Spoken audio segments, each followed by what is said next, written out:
भारत ने भी अब तय कर लिया कि मोहसिन नकवी से सिर्फ ट्रॉफी वापस नहीं लेनी, बल्कि जिस कुर्सी पर बैठकर वो खुद को क्रिकेट का बादशाह समझ रहा है, वो कुर्सी भी ले लेनी है। भारत, पाकिस्तान में मोहसिन नकवी के खिलाफ भयंकर मोर्चाबंदी शुरू हो गई है। उससे इस्तीफा मांगा जा रहा है। इतनी जबरदस्त थूथू होने के बावजूद ट्रॉफी चोर मोहसिन नकवी की नौटंकी खत्म होने का नाम नहीं ले रही। कल एसीसी की बैठक में भारत से झाड़ सुनने के बाद नकवी के नखरे खत्म नहीं हो रहे। आप देखिए कि मोहसिन नकवी अब क्या ड्रामे कर रहा है। कल एसीसी की बैठक में मोहसिन नकवी ने ट्रॉफी चोरी करने पर भारत से माफी मांगने से इनकार कर दिया था। कह रहा था कि भारतीय टीम को अगर ट्रॉफी लेनी है तो उसी के हाथ से लेनी होगी। लेकिन आज खबर आई कि मोहसिन नकवी ने बीसीसीआई से माफी मांग ली है।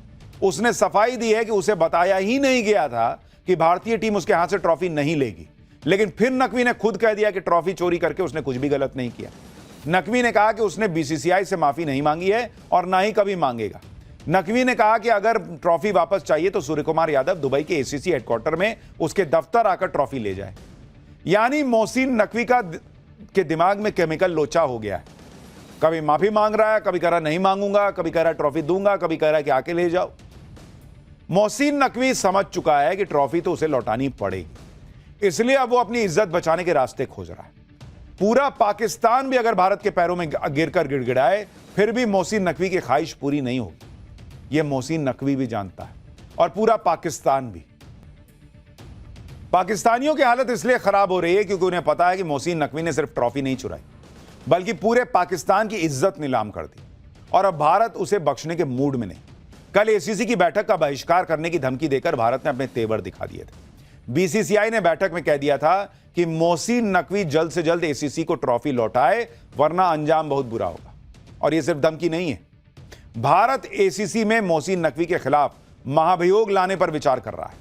भारत ने कहा है कि नकवी ने ट्रॉफी चोरी करके एसीसी और आईसीसी की प्रतिष्ठा को नुकसान पहुंचाया है। नवंबर में आईसीसी की आम बैठक होनी है, जिसमें भारत मोहसिन नकवी को एसीसी के अध्यक्ष पद से हटाने की भी मांग करेगा।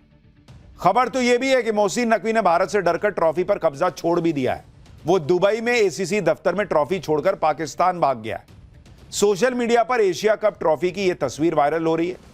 दावा किया जा रहा है कि मोहसिन नकवी ने चुराई हुई ट्रॉफी यूएई क्रिकेट बोर्ड को हैंडओवर कर दी है और अब ट्रॉफी दुबई में एसीसी के रीजनल ऑफिस में रखी हुई है। बताया जा रहा है कि अब अगले कुछ दिनों में ट्रॉफी भारत आ सकती है। हालांकि बीसीसीआई या एसीसी की तरफ से इस खबर की पुष्टि अभी नहीं की गई है, लेकिन पाकिस्तानी कह रहे हैं कि भारत तो ट्रॉफी लेकर ही मानेगा। मोहसिन नकवी ने पूरे पाकिस्तान की नाक कटवा दी, ये खुद पाकिस्तानी कह रहे हैं। इधर भारत मोहसिन नकवी को ठोकने का इंतजाम कर रहा है, उधर पाकिस्तान में मोहसिन नकवी की फजीहत हो रखी है।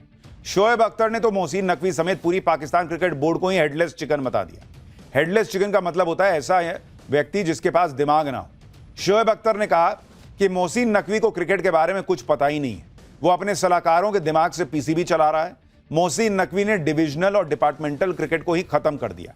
मोहसिन नकवी की सोच यह है कि सारा कंट्रोल सिर्फ मेरा होगा, किसी के साथ सत्ता बांटनी ही नहीं। अब सोशल मीडिया पर पूर्व पाकिस्तानी क्रिकेटर शाहिद अफरीदी का एक बयान भी वायरल हो रहा है, जिसमें वो मोहसिन नकवी को निकम्मा और नालायक भी बता रहे हैं। सुनिए। यानी पाकिस्तान में ही लोग जानते हैं कि मोहसिन नकवी का एक ही टैलेंट है, उनका एक ही चीज उनके पक्ष में है और वो ये कि वो मुनीर के साले हैं। मुनीर उनका जीजा है, वरना वो इस लायक नहीं कि वो पीसीबी के चेयरमैन बनते। भारत की ट्रॉफी चोरी करके मोहसिन नकवी ने भारत से पंगा लिया, जिसकी सजा तो उसे मिलेगी। लेकिन सोशल मीडिया पर लोग लगातार मोहसिन नकवी को सजा दे रहे हैं। मीम्स वायरल हो रहे हैं जिन्हें देखकर हंसी रोकना मुश्किल हो रहा है। ये लेटेस्ट मीम देखिए, इसमें भिखारी बना मोहसिन गधे पर बैठा है। जैसे ही सूर्य कुमार यादव ट्रॉफी उठाते हैं, वो ट्रॉफी छीन के भाग जाता है। सोशल मीडिया पर लोग बीसीसीआई को एक जबरदस्त सलाह भी दे रहे हैं। कह रहे हैं कि मोहसिन ने ट्रॉफी दुबई में चुराई है, उसके खिलाफ दुबई में केस दर्ज करवा दे। अगर बीसीसीआई ने यह सलाह मान ली तो मोहसिन नकवी को लेने के देने पड़ जाएंगे, क्योंकि आप देखिए कि दुबई में चोरी के जुर्म में मोहसिन को 1.5 साल जेल की सजा हो सकती है। ट्रॉफी गबन करने के आरोप में 3 से 5 साल तक की सजा हो सकती है। धोखाधड़ी के आरोप में 7 साल की जेल हो सकती है। लेकिन यह दूर की बात है, यह सिर्फ सोशल मीडिया पर चल रहा है। पर अब तो मोहसिन नकवी भी सोच रहा होगा कि भगवान ही मालिक है उसका। और पाठशाला में हम बात करते हैं अगले चैप्टर की। महानवमी पर मां की भक्ति का स्पेशल चैप्टर। मोदी से लेकर योगी तक कैसे नवरात्र के रंग में डूब गए। दुर्गा पूजा के पंडाल में ट्रंप, कहीं ड्रोन वाली अनोखी रामलीला, नवरात्र की गजब तस्वीरों का चैप्टर अब खोलते हैं। आज महानवमी है और इस वक्त दुर्गा पूजा के पंडालों की रौनक देखते बन रही है। ऐसे ऐसे पंडाल तैयार किए गए बॉस, जिसे देखकर आप हैरान रह जाएं। कहीं देश के दुश्मनों को अपने ही अंदाज में मैसेज दिया गया है, कहीं महिषासुर के तौर पर अमेरिकी राष्ट्रपति ट्रंप को दिखा दिया गया है। दुर्गा पूजा के ऐसे ऐसे पंडाल बनाए गए हैं, माता की ऐसी छवियां गढ़ी गई हैं जिसे देखकर मन गदगद हो जाएगा। कहीं पंडाल में अद्भुत लाइटिंग की गई, कहीं प्रसिद्ध इमारतों की थीम पर पंडाल का निर्माण हुआ है। नवरात्रि में मां भगवती की आराधना करने के लिए पीएम मोदी भी दुर्गा पंडाल में गए। वहीं यूपी के सीएम योगी आदित्यनाथ ने आज मां दुर्गा के कन्या स्वरूप यानी छोटी बच्चियों का पूजन किया और उनके पैर धोए, आरती की।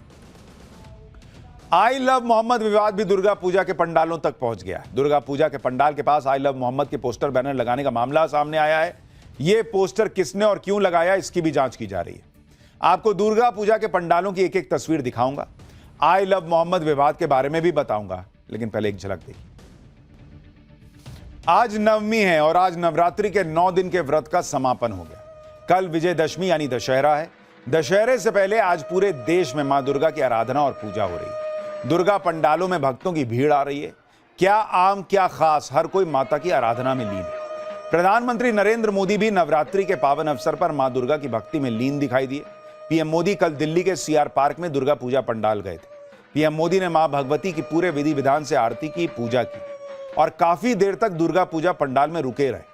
पीएम मोदी खुद सालों से नवरात्रि का व्रत रखते आ रहे हैं। खुद बता चुके हैं कि नवरात्रि के व्रत के दौरान सिर्फ लिक्विड डाइट पर रहते हैं पीएम। उधर उत्तर प्रदेश के मुख्यमंत्री योगी आदित्यनाथ ने नवमी के मौके पर गोरखपुर में कन्या पूजन किया। सीएम योगी ने नवदुर्गा के रूप में कन्याओं का पूजन किया। योगी आदित्यनाथ ने कन्याओं के पांव धोए, कन्याओं को चुनरी ओढ़ाई। पूरे भक्ति भाव से सीएम योगी ने एक एक कन्या से आशीर्वाद लिया। उसके बाद योगी आदित्यनाथ ने कन्याओं की आरती की। कन्याएं बैठी हुई थी और सीएम योगी उनकी आरती कर रहे थे। हाथ में आरती की थाल और घंटी लेकर सीएम योगी ने यह प्रक्रिया पूरी की। कन्या पूजन और आरती के बाद सीएम योगी ने कन्याओं को नवमी का भोग लगाया और प्रसाद खिलाया। एक एक कन्या को सीएम योगी ने अपने हाथ से प्रसाद परोसा।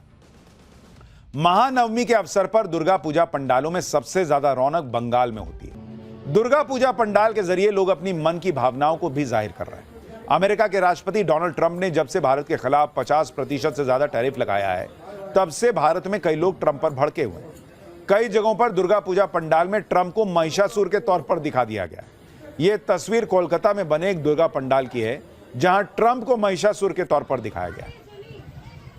कोलकाता ही नहीं, बिहार के बेगूसराय में भी ट्रंप को दुर्गा पंडाल में महिषासुर के तौर पर दिखाया गया। यह तस्वीर देखिए, यहां भी ट्रंप को दिखाया गया है महिषासुर, ये देखिए पीछे खड़ा है। और कई दूसरी जगहों पर दुर्गा पंडाल सुर्खियां बटोर रहे हैं। यह तस्वीर छत्तीसगढ़ की राजधानी रायपुर में बने दुर्गा पंडाल की है, जिसे अक्षरधाम मंदिर की थीम पर तैयार किया गया। ओडिशा के मयूरभंज की तस्वीर भी आपको दिखाता हूं, जिसे आदिवासी थीम पर बनाया गया। एक से एक पंडाल बनाया बहुत लोगों ने, देखिएगा तो मन गदगद हो जाएगा। आप हर जगह तो जा नहीं सकते, इसलिए हम पाठशाला में सब जगह की तस्वीर लेकर आए। किस दिन 21 अटैक। यूपी में आदमखोर भेड़िए के खात्मे के लिए सीएम योगी ने क्या आदेश दिया है, अब इसका चैप्टर। यूपी में आदमखोर भेड़िए ने करीब 1 महीने से आतंक मचाकर रखा है, लेकिन अब जल्दी ही आदमखोर भेड़ियों का आतंक खत्म होने की उम्मीद जगी है, क्योंकि खुद मुख्यमंत्री योगी आदित्यनाथ आदमखोर भेड़ियों का आतंक वाले का जहां पर आतंक है उस इलाके का एरियल सर्वे करके उनके सफाई का अल्टीमेटम दे चुके हैं। सीएम योगी का साफ आदेश है कि हर हाल में आदमखोर भेड़िए का आतंक खत्म होना चाहिए, फिर चाहे आदमखोर भेड़िया जिंदा पकड़ा जाए या मुर्दा। बहराइच में आदमखोर भेड़ियों की दहशत इसलिए बढ़ गई है क्योंकि 21 दिनों में आदमखोर भेड़िए 21 हमला कर चुका है। भेड़िए के हमले में अब तक 4 बच्चे समेत 6 लोगों की मौत हो चुकी है और 20 से ज्यादा लोग गंभीर रूप से घायल हुए। भेड़ियों का खौफ ऐसा है कि लोग रात में लाठी डंडे लेकर पहरा दे रहे हैं। बच्चों का स्कूल जाना बंद हो गया है। बच्चों को सुलाने के लिए लोगों को घर के पास मचान बनानी पड़ी है, क्योंकि आदमखोर अचानक कहीं से निकलकर हमला कर दे रहा है। इलाके के लोगों का दावा है कि भेड़िया 1 या 2 नहीं है, 15 से 20 खूंखार भेड़ियों का झुंड इलाके में घूम रहा है, ये लोग दावा कर रहे हैं। ऐसे में आदमखोर भेड़ियों को पकड़ने में जुटी टीम के खिलाफ लोगों का गुस्सा भड़क रहा है और लोग सवाल पूछ रहे हैं कि आखिर ये आदमखोर भेड़िए पकड़ में क्यों नहीं आ रहे। आज पाठशाला में बहराइच में आदमखोर भेड़िए के आतंक की पूरी डिटेल आपको बताऊंगा। आदमखोर भेड़िए के खात्मे के लिए शूट एट साइट का ऑर्डर दिया जा चुका है और इस बार भेड़िए ने बुजुर्ग दंपत्ति को अपना निवाला बना लिया। दोनों की मौत के बाद गांव में मातम पसरा हुआ है। आदमखोर भेड़ियों ने बुजुर्ग दंपत्ति पर उस वक्त हमला किया जब वो रात को खेत की रखवाली करने के लिए गए थे। रात को करीब 1 बजे खाना खाने के बाद दोनों खेत में ही बनी झोपड़ी में सो गए। शवों को देखकर वन विभाग की टीम ने बताया कि भेड़ियों ने पहले बुजुर्ग दंपत्ति के गले पर वार किया और फिर उनके हाथ पैर चबाकर खा गए। भेड़िए दोनों के शरीर का ऊपरी हिस्सा भी खा गए। गांव वालों का दावा है कि बुजुर्ग दंपत्ति का शिकार करने से पहले भेड़ियों ने 3 और लोगों पर हमला किया, जिसमें तीनों बुरी तरह से घायल हो गए। आदमखोर भेड़िए की दहशत ऐसी है कि इलाके के लोग रात को बच्चों को घरों में सुलाने तक से डर रहे हैं।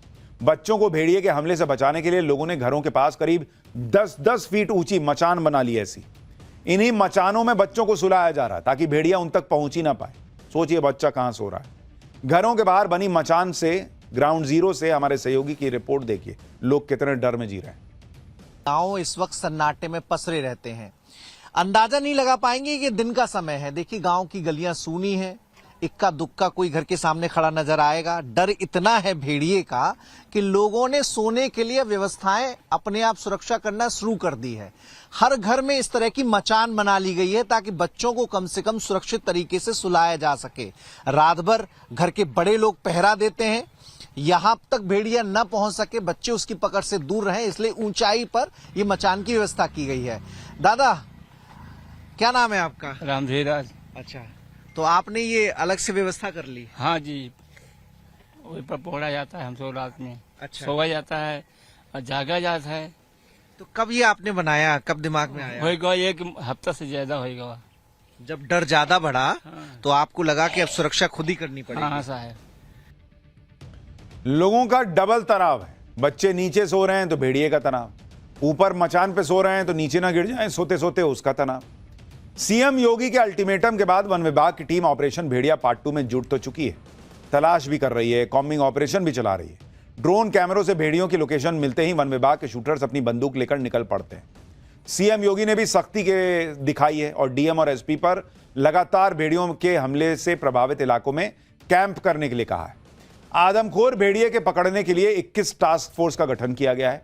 भेड़िए को मारने के लिए बाहर से शूटर्स को बुलाने का आदेश दिया गया है। भेड़ियों की लोकेशन पता करने के लिए हाईटेक थर्मल ड्रोन कैमरे का भी इस्तेमाल किया जा रहा है। भेड़ियों को पकड़ने के लिए जगह जगह पिंजड़े भी लगा दिए गए।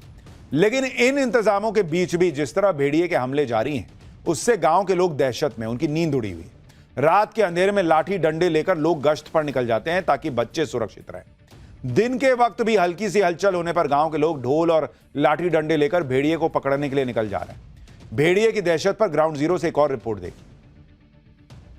रात जरूर सन्नाटे से भरे होती है, लेकिन दिन में इस तरह से शोर शराबा बहराइच के गांव की हकीकत बन गया है। जहां भी सूचना मिली कि भेड़िया आ रहा है, भेड़िया कहीं देखा गया है, उसके बाद गांव वाले ऐसे एक्टिव हो जाते हैं। अभी देखिए, किसी ने बताया कि ईख में भेड़िया हो सकता है, तो गांव वाले इकट्ठे हो गए हैं।